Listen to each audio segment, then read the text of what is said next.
Ayan, it's Sunday morning again. 24 sa buwan ng Mayo 2026. Oras po natin alas 7:40 ng umaga. Mainit na agad. Ayun, kasalukuyan, nandito pa rin tayo sa lungsod ng Cabuyao. Partikular dito po tayo sa Barangay Banay-Banay. Nasa loob po tayo ng Katapatan Homes. Counting recap lang po tayo last episode. Ay dito po tayo nagtapos.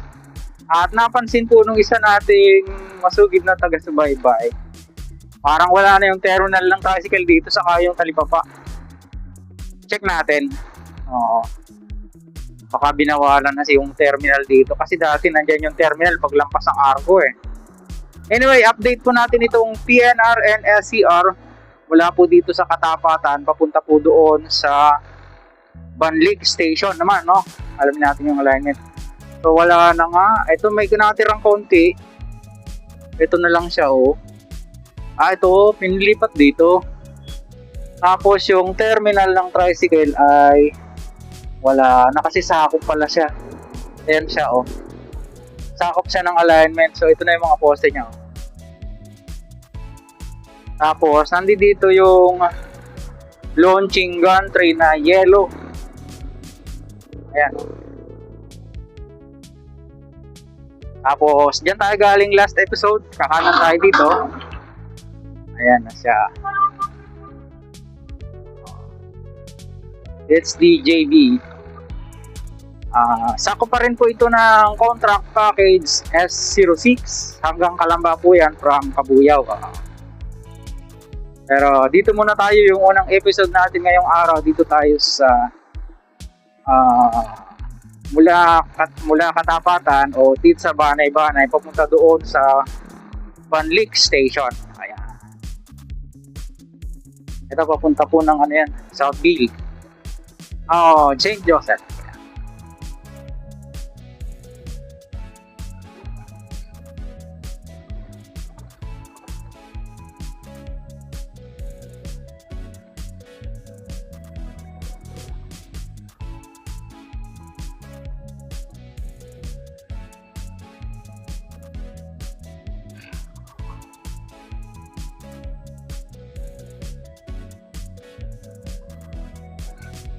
Ayan, may parapet wall na banda raw ng konti. Ayan. Ang galing.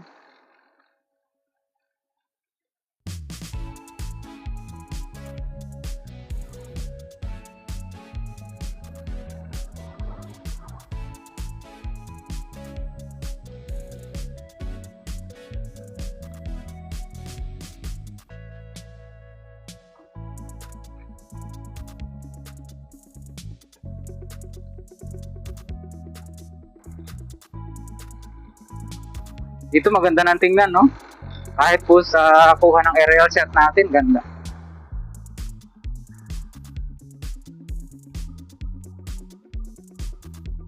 Sinamantala po natin yung magandang weather. Dahil kalmang-kalma pa, mamaya pa yan na hangin, patanghali. Dapat nga mas maaga pa tayo ng konti. Pero okay na yan. At ang ating pong itinerary ngayong araw, hanggang Calamba Station po tayo doon sa may JP Rizal Coliseum.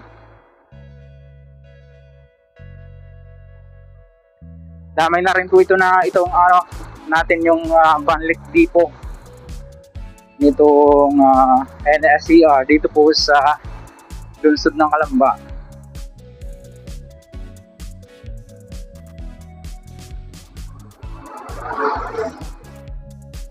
Dito okay na yung box culvert. Ayan, mayroon ng buhos. At least may development dito sa ginagawang pagsasaayos itong open canal, no? Parang sa Cavite nilagyan ng box culvert. Ayan, daming bakal sa katuta. Anyway, yan po yung ating ina-update sa inyo ngayon. Ayan.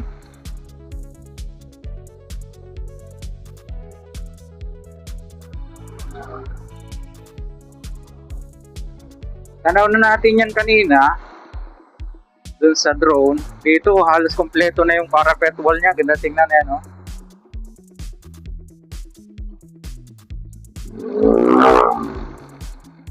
Banda ba dire ng konti? San Isidro na po yan. Palabas na uli na ang Maharlika Highway.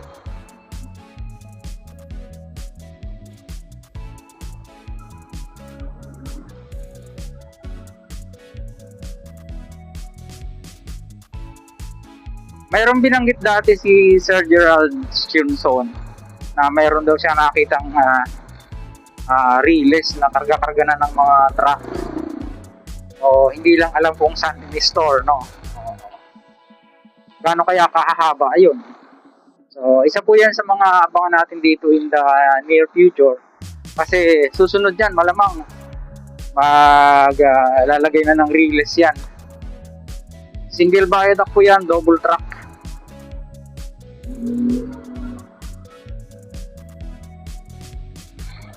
San Isidro. Tuloy tayo hanggang Banlik.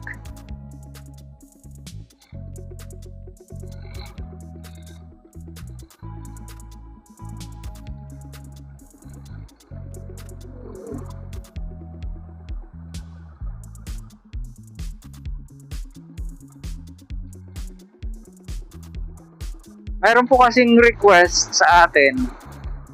Mamaya papakita ko na lang. Yung doon sa Calamba area, ano na daw nangyari. Kasi nga, matagal-tagal na po tayong hindi nagawi doon. Curious din ako, ano na nga kaya ang nangyari, no?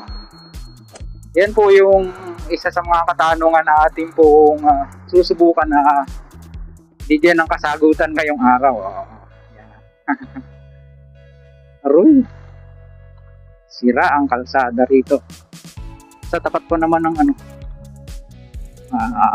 store.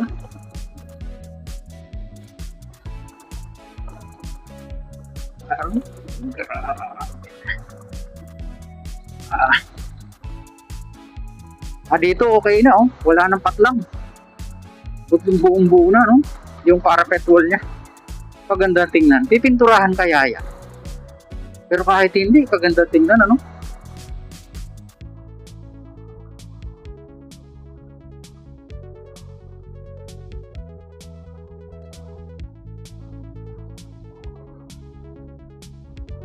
Ayan na, approaching na tayo ng yun namang old PNR station dito sa Mamatid. Pero eventually, imumove po yan yung station na yan doon sa kabila. Kaya Banlik na siya. Sakop na po ng Banlik ng Calamba. Kasi itong kabilang to, Banlik po ng Kabuyaw to eh. Ang Mamatid ito, yung left side. Yan ang Mamatid proper. Nakasanayan lang po ng mga tao na yung dyan sa may Jollibee sa labas ay Mamatid. Pero ang totoo po niyan, Banlik po talaga siya. Grabe. Ito na yung old Mamatid station. Tingnan natin yan mamaya sa itaas kung ano nang itsura niya.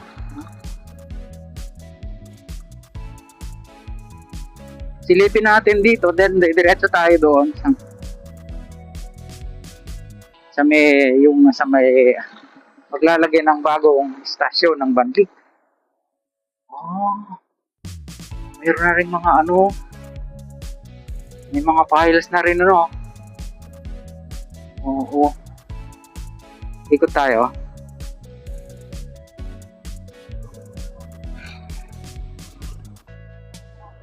May mga rebars na nga na nilagay.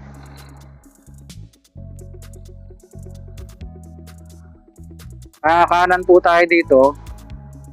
Nakaparallel naman yan dyan sa alignment nitong NSCR. Ito po ay papunta na ng Villa Palao. Sakop na ng Banlik ng Calamba.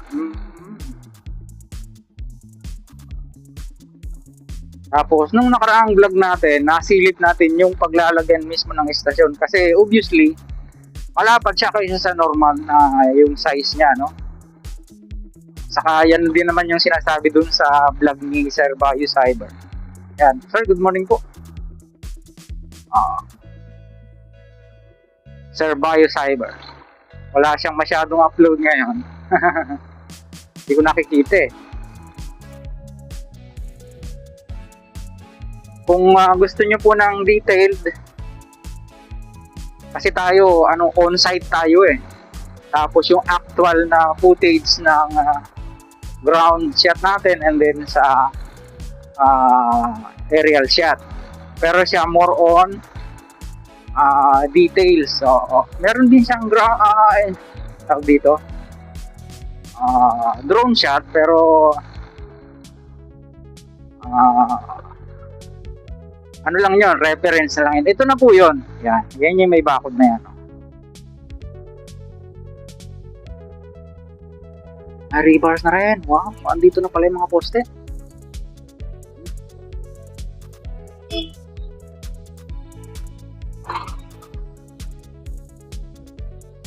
So, ikot lang tayo. Saka natin kuhanan siya doon, banda raw ng kaunti, ng aerial shot.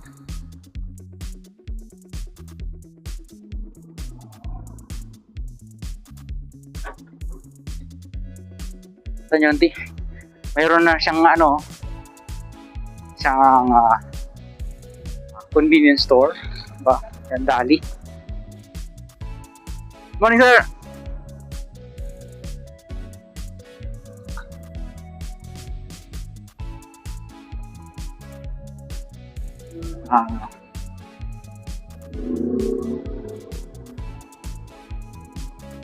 Ito po yung ating aerial shot, panoorin nyo.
Ayan na po, napanood nyo na yung ating kuha dito, papunta doon. Susunod naman natin ito pong Banlik Depot, dito naman sa Kalambat.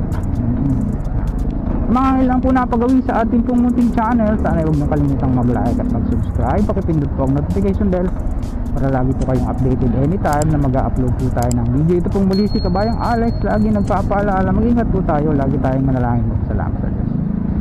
See you on my next vlog, Admini. Bye.